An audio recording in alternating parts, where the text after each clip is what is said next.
Hello! എൻ്റെ എല്ലാ ഫ്രണ്ട്സിനും എൻ്റെ പുതിയ വീഡിയോയിലേക്ക് സ്വാഗതം കേട്ടോ. അപ്പോൾ ഒരുപാട് നാളായി ഇങ്ങനെ ലോങ് വീഡിയോ ഒക്കെ ഇട്ടിട്ട് ഒരുപാട് തിരക്കായോണ്ടേ യൂട്യൂബും കാര്യങ്ങളൊന്നും ശ്രദ്ധിക്കാൻ പറ്റുന്നില്ലേ. പിന്നെ നമ്മൾ എത്ര കഷ്ടപ്പെട്ട് വീഡിയോസ് എടുത്താലും വ്യൂസും കുറവാണ്. അപ്പോൾ എന്തായാലും ഇന്നൊരു വീഡിയോ ഇടാമെന്ന് വിചാരിച്ചു കേട്ടോ. വേറൊന്നുമല്ല, എൻ്റെ വീട്ടിൽ കാപ്പി വരയ്ക്കുന്ന വിശേഷങ്ങളാണ് കേട്ടോ. അതായത് വയനാട്ടിൽ. അപ്പം ഞാൻ ഹസ്ബൻഡിൻ്റെ വീട്ടിൽ നിന്ന് എൻ്റെ വീട്ടിലേക്ക് പോവാണേ. ചുരം കയറും തോറും നല്ല തണുപ്പാണ് കേട്ടോ, രാവിലെ തന്നെ ആയതുകൊണ്ട്. പിന്നെ ഈ കാഴ്ചകളൊന്നും എത്ര കണ്ടാലും എനിക്ക് മതിയാവില്ല കേട്ടോ. പ്രത്യേകിച്ച് എൻ്റെ നാട്ടിലെ കൃഷികളും തേയിലയും അതൊക്കെ കാണുമ്പോൾ കണ്ണിന് വല്ലാത്തൊരു കുളിർമയാണേ. ഞാൻ രാവിലെ തന്നെ വീട്ടിലെത്തിയിട്ടുണ്ടായിരുന്നു കേട്ടോ. വീടിൻ്റെ പണി നടന്നുകൊണ്ടിരിക്കുക കേട്ടോ. ഏകദേശം പണിയൊക്കെ കഴിയാനായിട്ടുണ്ടായിരുന്നേ, വാർപ്പൊക്കെ ആവാനായേ. പിന്നെ ഈ കാപ്പി പറിക്കുമ്പോഴേ ഒരുപാട് മെമ്മറീസാണ്. പക്ഷേ ഇപ്പം എനിക്ക് വീട്ടിലേക്ക് വരുമ്പം സന്തോഷത്തിനേക്കാൾ കൂടുതൽ സങ്കടം തന്നെയാണ്. കാരണം ഒരുപാട് ഓർമ്മകളൊക്കെ നല്ല രീതിയിൽ എനിക്ക് മിസ് ചെയ്യുന്നുണ്ട് കേട്ടോ അവിടുന്ന്. പിന്നെ ഞാൻ പണ്ടൊക്കെ ഞങ്ങൾ തന്നെയായിരുന്നു കേട്ടോ കാപ്പിയൊക്കെ പറിച്ചുകൊണ്ടിരുന്നത്. ഞാനും അച്ഛനും അച്ഛമ്മയും അനിയത്തിയും അമ്മയും എല്ലാവരും കൂടെ. അതൊക്കെ ഒരു രസമായിരുന്നു കേട്ടോ. അപ്പോൾ ഇപ്പം ആണെങ്കിൽ ആരുമില്ല, ആരെയും കിട്ടുന്നില്ല കേട്ടോ. ഒന്നാമത് കാപ്പി പറിക്കാൻ വേണ്ടിയിട്ട് ഒരുപാട് ട്രൈ ചെയ്തിട്ടുണ്ടായിരുന്നേ, പക്ഷേ ആരെയും കിട്ടുന്നില്ല. ഒന്നോ രണ്ടോ ആൾക്കാരെ കിട്ടുകയാണെങ്കിൽ തന്നെ അവരൊരു ദിവസമൊക്കെ പറിച്ചിട്ട് പിന്നെ അവരുണ്ടാവില്ല കേട്ടോ. അപ്പോൾ പിന്നെ ബാക്കിയുള്ള ദിവസം ഞാൻ തന്നെ അങ്ങ് പറിക്കാമെന്ന് വിചാരിച്ചേ. സത്യം പറഞ്ഞാൽ നമ്മുടെ പേരൻറ്റ്സ് നമ്മളെ വീടിൻ്റെ ഒരു വിളക്ക് തന്നെയാണ് കേട്ടോ. കാരണം എൻ്റെ വീട്ടിലാണെങ്കിൽ ഒരുപാട് ചെടികളും ഫ്രൂട്ട്സും പിന്നെ പച്ചക്കറികളും എല്ലാം ഉണ്ടായിരുന്നു കേട്ടോ. പക്ഷെ അച്ഛൻ പോയതോടുകൂടി ആകെ എല്ലാം, പിന്നെ അമ്മക്കതൊന്നും ശ്രദ്ധിക്കാനുള്ള ആ ഒരു മൈൻഡും കാര്യങ്ങളൊന്നുമില്ല. അങ്ങനെ ഇപ്പം എല്ലാം അലങ്കോലമായിട്ട് കിടക്കുകയാണ് കേട്ടോ. അങ്ങനെ കാപ്പി പറിക്കൽ പരിപാടി തുടങ്ങി കേട്ടോ. ആയുധങ്ങളൊക്കെ എടുത്തിട്ട് ഇതിന് മെയിനായിട്ട് ടാർപ്പായി പിന്നെ കൊക്ക ഇതൊക്കെ വേണം കേട്ടോ. അതായത് തോട്ടി, അങ്ങനെ ഇതൊക്കെ എടുത്തിട്ട് പറിക്കാൻ വേണ്ടി തുടങ്ങി. ആദ്യം തന്നെ ഞാൻ വിചാരിച്ചു കയറിയിട്ടുള്ളത് പറിക്കാമെന്ന് കേട്ടോ. അപ്പോൾ അനിയത്തിയാണ് വീഡിയോ എടുത്ത് തരുന്നത്. അപ്പോൾ കയറി പറിക്കാനാണ് കുറച്ച് റിസ്ക്, ബാക്കി താഴെയുള്ളത് വേഗം പറിക്കാമല്ലോ. സംഭവം കാണുമ്പോൾ നല്ല എളുപ്പമായിട്ട് തോന്നുമെങ്കിലും കുറച്ചധികം റിസ്ക്കുള്ള പരിപാടി തന്നെയാണ് കേട്ടോ ഈ കാപ്പി പറിക്കുക എന്നുള്ളത്. പണ്ടൊക്കെ സ്കൂൾ പൂട്ടിക്കഴിഞ്ഞാലേ എല്ലാ കുട്ടികളും ടൂറൊക്കെ പോകുമ്പം ഞാനും അനിയത്തിയും ഫുള്ള് ഈ കാപ്പിത്തോട്ടത്തിലായിരിക്കും ഉണ്ടാവുക. കാരണം ഞാൻ പറഞ്ഞല്ലോ, ഞങ്ങൾ തന്നെയാണ് കാപ്പി പറിക്കുക. പക്ഷെ അതൊക്കെ നല്ല രസമായിരുന്നു കേട്ടോ. അതിന് കുറേ ഓഫറും കിട്ടുമായിരുന്നേ.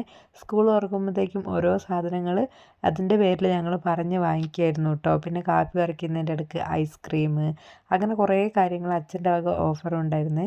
അതൊക്കെ ഒരു രസമാണ് കേട്ടോ. ഇപ്പം നല്ല രീതിയിൽ അത് മിസ് ചെയ്യുന്നുണ്ടേ. പിന്നെ ഞാനൊരു വയനാട്ടുകാരി ആയതുകൊണ്ട് തന്നെ ചെറുപ്പം തൊട്ടേ കാപ്പി പറിച്ചിട്ടൊക്കെ നല്ല ശീലമാണ് കേട്ടോ. പക്ഷേ ഇപ്പോൾ ഒരു ഗ്യാപ്പ് വന്നതുകൊണ്ടേ കയറാനൊക്കെ കുറച്ച് ബുദ്ധിമുട്ടുണ്ടായിരുന്നു.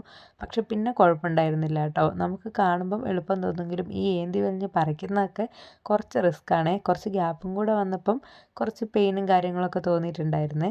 പിന്നെ നമ്മളൊരു 2 ദിവസം അടുപ്പിച്ച് പറിച്ച് കഴിഞ്ഞാൽ പ്രശ്നമൊന്നുമില്ല കേട്ടോ. ഇതിൽ ഉറുമ്പുണ്ടാവും മെയിനായിട്ട്. അപ്പോൾ ആ ഉറുമ്പ് കടിച്ചു കഴിഞ്ഞാൽ നമുക്ക് നല്ല രീതിയിൽ പനിയും ബോഡി പെയിനൊക്കെ വരാൻ സാധ്യതയുണ്ട്. പണ്ടൊക്കെ മരത്തിൽ കയറാൻ മത്സരമായിരുന്നേ. കാരണം ഞങ്ങൾ കുട്ടികളായതുകൊണ്ട് തന്നെ അത്ര ബുദ്ധിമുട്ടുള്ള പണിയൊന്നും ചെയ്യേണ്ട, നിലത്തുനിന്ന് പെറുക്കിക്കോ എന്ന് പറയുമായിരുന്നേ. പക്ഷേ ഞങ്ങൾക്കത് തീരെ ഇഷ്ടമല്ല കേട്ടോ. ഈ പെറുക്കുന്നതിനേയും കാട്ടി ഇഷ്ടം മരത്തിൽ വലിഞ്ഞു കയറി ഇങ്ങനെ കാപ്പിയൊക്കെ പറിക്കുന്ന കേട്ടോ. അപ്പം ഞാൻ കുറേ പറിച്ചതിന് ശേഷം നിലത്ത് വന്നിട്ട് പിന്നെ നിലത്ത് വീണതൊക്കെ പെറുക്കി. പിന്നെ അച്ചമ്മ ഉണ്ടായിരുന്നു കേട്ടോ കൂടെ. അച്ചമ്മക്ക് അങ്ങനെ ഇപ്പോൾ പ്രായമായതുകൊണ്ട് തന്നെ അച്ചമ്മക്ക് ചെയ്യാനൊന്നും പറ്റില്ല. അപ്പോൾ അച്ചമ്മ ഇങ്ങനെ പണ്ടത്തെ ഓരോ കാര്യങ്ങളൊക്കെ പറയാം കേട്ടോ. പണ്ടാണെങ്കിൽ വേറെ ആരും ആവശ്യമില്ലായിരുന്നു, നമ്മൾ തന്നെയായിരുന്നു പറിക്കുന്നതെന്നൊക്കെ ഇങ്ങനെ പറയുക. പിന്നെ ഈ കാപ്പിയാണെങ്കിലേ കവാത്ത് എടുത്ത് കൊടുക്കണമായിരുന്നേ. ഈ കാപ്പിയാണെങ്കിൽ കുറേ വർഷങ്ങളായിട്ട് കവാത്തൊന്നും എടുത്തിട്ടുണ്ടായിരുന്നില്ല കേട്ടോ.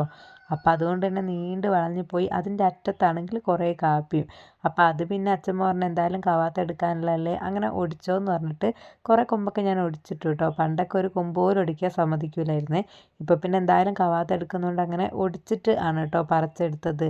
പിന്നെ ഞങ്ങൾ അച്ഛമ്മ എപ്പോഴും പണ്ടത്തെ കാര്യങ്ങളൊക്കെ പറഞ്ഞു തരാറുണ്ട് കേട്ടോ. കാരണം ഇവരിവിടെ വന്ന സമയത്ത് ഇവിടെ ഒന്നുമില്ലായിരുന്നു. അതായത് ഈ ഭൂമി ജന്മീൻ്റെ അടുത്ത് നിന്ന് വാങ്ങിയ സമയത്ത് ഒന്നുമില്ലായിരുന്നു. എന്നിട്ട് ഇവർ എത്രയോ കുന്നിൻ്റെ മുകളിൽ നിന്ന് അച്ചാച്ചനും അച്ഛമ്മയും കൂടെ ഇതിവിടെ കൊണ്ടുവന്ന് നട്ട് നനച്ചുണ്ടാക്കിയ കഥ കേട്ടോ. അതൊക്കെ കേട്ട് നോക്കുമ്പോൾ നമ്മൾ ഈ പറിക്കുന്നതൊന്നും ഒരു കഷ്ടപ്പാടേ അല്ല കേട്ടോ. പിന്നെ നമ്മൾ ശ്രദ്ധിക്കേണ്ട കാര്യം, കാപ്പി പറിക്കുമ്പോൾ ഒരു ഫുൾ കൈയുള്ള ഷർട്ടും തലയിൽ തോർത്തൊന്നും കെട്ടിയില്ലെങ്കിൽ ഫുള്ള് മുടിയും പോവും, കൈയൊക്കെ ഇങ്ങനെ വാണ്ട് മുറിഞ്ഞിരിക്കും കേട്ടോ. അപ്പോൾ അതിന് അച്ഛമ്മ എന്നെ കുറേ ചീത്ത പറഞ്ഞേ. എനിക്കാണെങ്കിൽ അങ്ങനെ ഷർട്ടൊക്കെ ഇടുമ്പോൾ ഭയങ്കര അസ്വസ്ഥതയാണ് കേട്ടോ. അപ്പോൾ അതുകൊണ്ട് തന്നെ ഞാൻ അതൊന്നും ഇടാണ്ടാണ് പറിച്ചേ. പിന്നെ അതിന് ശേഷം ഇത് എല്ലാം കൂടെ പൊടിയും ഇതിലെ ചപ്പും കാര്യങ്ങളൊക്കെ മാറ്റിയിട്ട് നമുക്ക് ചാക്കിലേക്ക് ഇടണം കേട്ടോ.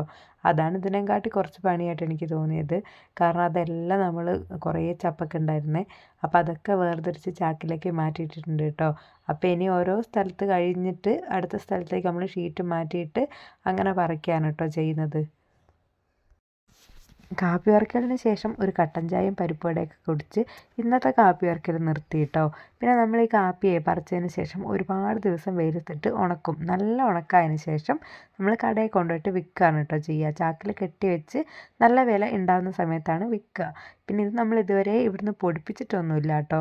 അപ്പോൾ പൊടിപ്പിക്കുന്ന മെഷീനും കാര്യങ്ങളൊന്നും ഇല്ലാത്തതുകൊണ്ട് അങ്ങനെ ചെയ്ത് നോക്കിയിട്ടില്ല. അപ്പോൾ ഇത് ഉണങ്ങിയതിന് ശേഷം എടുത്തൊരു വീഡിയോ ആണ്. അപ്പോൾ വീഡിയോ ഇഷ്ടപ്പെടുകയാണെങ്കിൽ കൂടെ കൂടാൻ മറക്കല്ലേ.